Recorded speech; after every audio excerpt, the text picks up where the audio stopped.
Hello everyone welcome back to my YouTube channel. तो student आज आम देखा +3 सेकेंड सेमिस्टर रे जो मानकर माइनर हिस्ट्री अच्छी से मानकर यूनिट 1 5 मार्क सिलेक्टेड क्वेश्चन देखा। तो जो मैंने व्हाट्सएप ग्रुप रे जॉइन होना जाकि जॉइन हुए जहाँद्वारा कि तुम मैंने सर्वप्रथम नोट पाइपर। तो वीडियोटी स्टार्ट करवा। प्रथम क्वेश्चन रही देख तुम प्राचीन भारतीय इतिहास रे ऐतिहासिक दृष्टिकोणर अभावर कारणगुड़िक उपरे संक्षिप्त टिप्पणी प्रदान कर। सेकेंड क्वेश्चन रही तुम वंशचरित किपरि इतिहास रचना पाई उपादेय अटे संक्षिप्त रे टिप्पणी प्रदान कर। थर्ड क्वेश्चन रही अभिलेख संक्षिप्त रे प्रदान कर। परवर्ती क्वेश्चन रही तुम पुराण और ऐतिहासिकता उपरे संक्षिप्त टिप्पणी प्रदान कर। परवर्ती क्वेश्चन रही समयानुक्रमिक विवरणी जनित समस्या ऐतिहासिक दृष्टिकोण अभावर किपरि कारण अटे संक्षिप्त टिप्पणी प्रदान कर। यापर परवर्ती क्वेश्चन रही तुम नंबर 6 मुद्रा संबंधी उत्स कौन आलोचना कर। तापर रही वैदेशिक विवरणी किपरि प्राचीन भारतीय इतिहासर उपादान अटे। धर्म साहित्य किपरि प्राचीन भारतीय इतिहासर उपादान अटे। षोडश महाजनपद उपरे संक्षिप्त टिप्पणी प्रदान कर। मोहेंजोदारो सभ्यता उपरे ए सब रही तुम सिलेक्टेड क्वेश्चन गुड़ा। तो यहाँ आम देखा ये क्वेश्चन रो आंसर। तो जो मानू आंसर दरकार नोट कर ना स्क्रीनशॉट करनी। प्रथम क्वेश्चन रे आंसर देख ऐतिहासिक दृष्टिकोण प्राचीन भारतीय इतिहास अनेक कारणरू सठिक भाव में रचित हो पारि नाही। एहार प्रथम कारण रूपे राजकीय पृष्ठपोषकता को निया जाई पारे।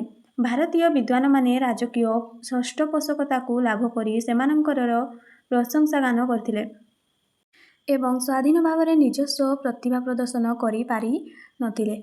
शासक मानकर शासनर त्रुटि को एवं घटनार शासक मानकर दायित्वहीनता को एमाने सठिक भाव में उपस्थापना करि पारि नथिले। एही कारण पई हेरोडोटस ग्रीक इतिहास समृद्ध थिबा बेले भारतीय इतिहास गौण थिला। द्वितीयतः भारतीय मानकर कर्मफल पुनर्जन्म एवं अलौकिक शक्ति उपरे बहुत विश्वास थिला। तेणु विद्वान माने धर्म और दर्शन द्वारा कबलित होइथिले बा थिले।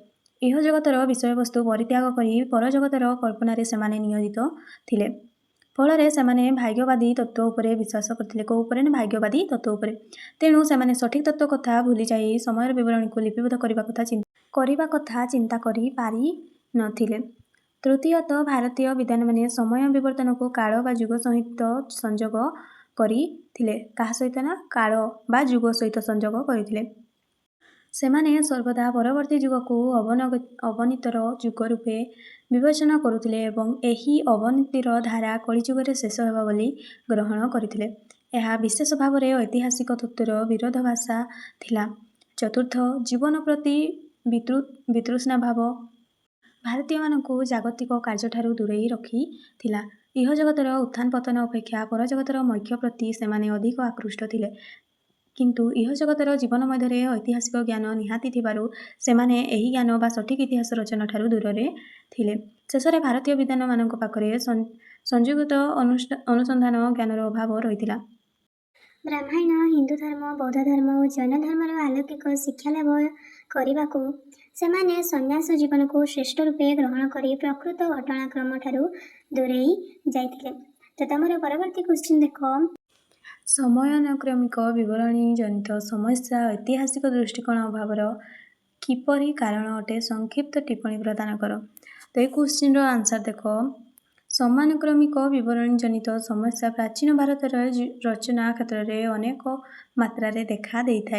एही समयानुक्रमिक विवरणी जनित समस्या द्वारा कौनसी घटनार समय निरूपण करा जाई पारे नाही। एथिपाई सत्य घटना गुड़िकर समय निरूपण होई न पारिले ताहा ऐतिहासिक घटना भाव में विवेचित होई पारे नाही। भारत इतिहास रे गोटे घटनार सत्यता निरूपण होई मध्य ठीक समय निर्धारण करिबा पई अंधार रे बाड़ी बुलाइबाकू पड़िथाय। यह दुईटी कारण पाई होइथाय। प्रथम कारण होउछि केतेक घटनार समय निरूपण होई पारे नाही। द्वितीय कारणटी होउछि घटना ଘଟିଥିବା ଘଟଣାର ସମୟ ଭାରତୀୟ ଶାସକ ଗୁପ୍ତାବ୍ଦର ସମୟ ସହିତ ଖ୍ରୀଷ୍ଟିଆନ କିମ୍ବା ମୁସଲମାନ ଅବ୍ଦ ଗୁଡ଼ିକର ସମୟ ସହିତ ତାଳମେଳ ରହେ ନାହିଁ।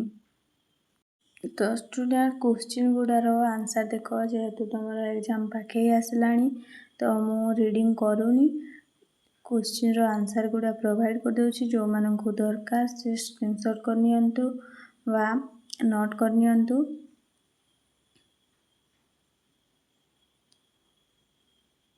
ଥାର୍ଡ଼ ନମ୍ବର କ୍ୱେଶ୍ଚିନ୍ ରହିଛି ପୁରାଣ ଓ ଐତିହାସିକତା ଉପରେ ସଂକ୍ଷିପ୍ତ ଟିପ୍ପଣୀ ପ୍ରଦାନ କର।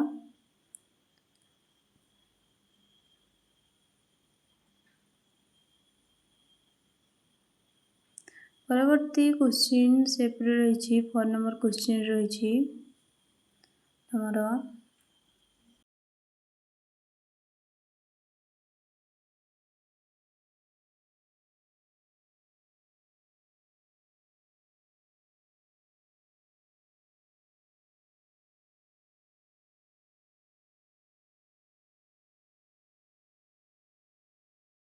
ବଂଶ ରଚିତ କିପରି ଇତିହାସ ରଚନା ପାଇଁ ଉପାଦେୟ ଅଟେ, ସଂକ୍ଷିପ୍ତ ଟିପ୍ପଣୀ ପ୍ରଦାନ କର।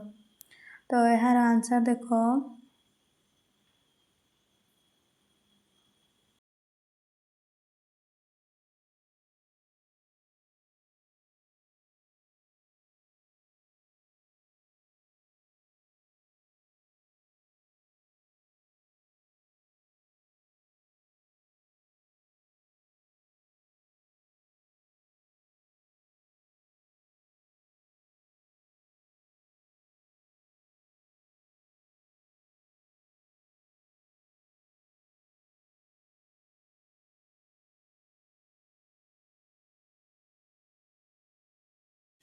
ଫାଇଭ୍ ନମ୍ବର କ୍ୱେଶ୍ଚିନ୍ରେ ରହିଛି ଅଭିଲେଖ ସଂକ୍ଷିପ୍ତ ଟିପ୍ପଣୀ ପ୍ରଦାନ କର।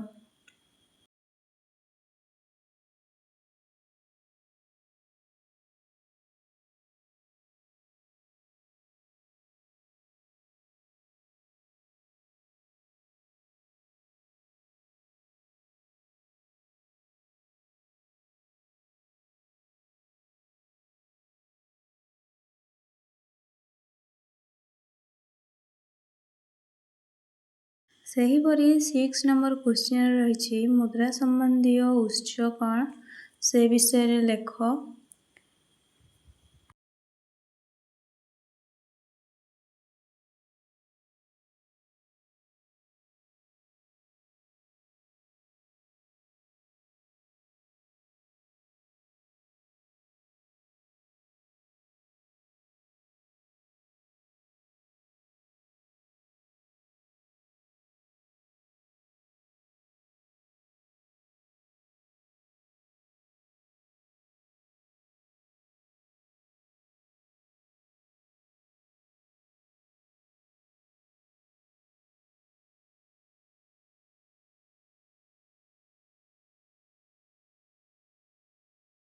ସେଭେନ୍ ନମ୍ବର କ୍ୱେଶ୍ଚିନ୍ ରହିଛି ଧର୍ମ ସାହିତ୍ୟ କିପରି ପ୍ରାଚୀନ ଭାରତୀୟ ଇତିହାସର ଉପାଦାନ ଅଟେ, ସେ ବିଷୟରେ ବର୍ଣ୍ଣନା କର ବା ଲେଖ।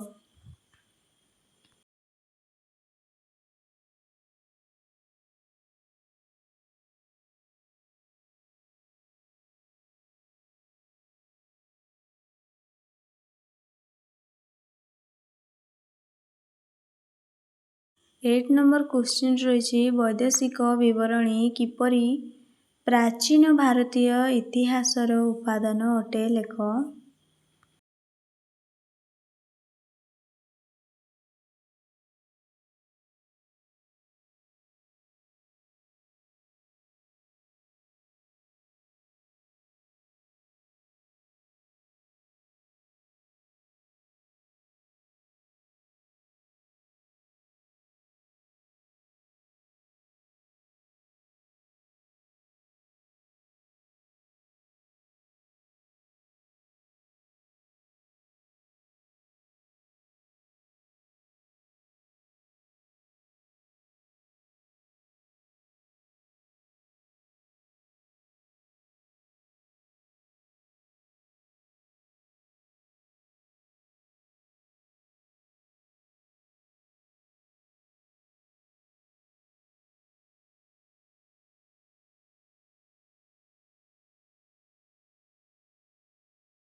9 ନମ୍ବର କ୍ୱେଶ୍ଚିନ୍ ରହିଛି ହରପ୍ପା ସଭ୍ୟତାର ଭୌଗୋଳିକ ବିସ୍ତୃତ ଉପରେ ସଂକ୍ଷିପ୍ତ ଟିପ୍ପଣୀ ପ୍ରଦାନ କର। ଏହି କ୍ୱେଶ୍ଚିନ୍ଟି ତମର ଏକ୍ଜାମରେ ଆସିପାରେ। ତାପରେ ନେକ୍ସଟ କ୍ୱେଶ୍ଚିନ୍ ଦେଖ ତମର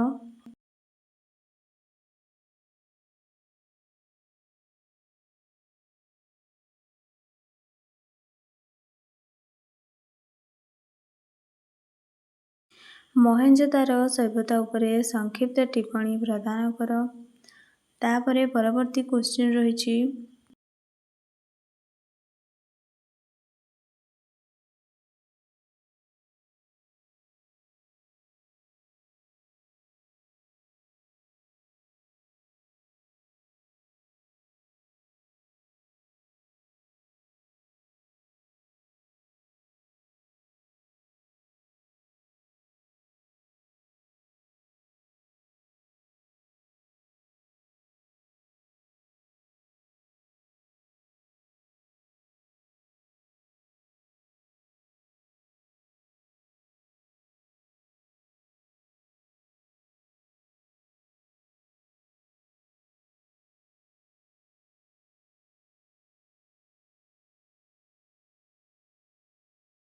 ଷୋଡ଼ଶ ମହାଜନପଦ ଉପରେ ସଂକ୍ଷିପ୍ତ ଟିପ୍ପଣୀ ପ୍ରଦାନ କର। ଏହି କ୍ୱେଶ୍ଚିନ୍ଟି ମଧ୍ୟ ତମର ଏକ୍ଜାମରେ ଆସିବାର ସମ୍ଭାବନା ରହିଛି।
ଲାଷ୍ଟ କ୍ୱେଶ୍ଚିନ୍ ରହିଛି ଭୋଜି ଏବଂ ମଲ୍ଲ ଦୁଇଟି ଗଣତାନ୍ତ୍ରିକ ମହାଜନପଦ ଉପରେ ସଂକ୍ଷିପ୍ତ ଟିପ୍ପଣୀ ପ୍ରଦାନ କର।